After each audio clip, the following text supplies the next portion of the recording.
Now, why machine learning was adapted in fighting against spam email?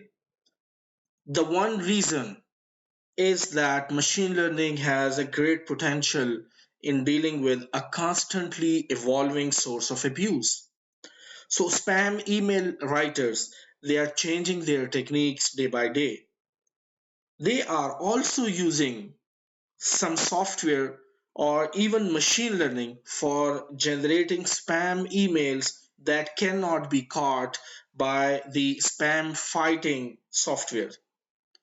Another reason is that email providers and internet service providers, they perform machine learning because they have access to a wealth of email content, metadata, and user behavior as well.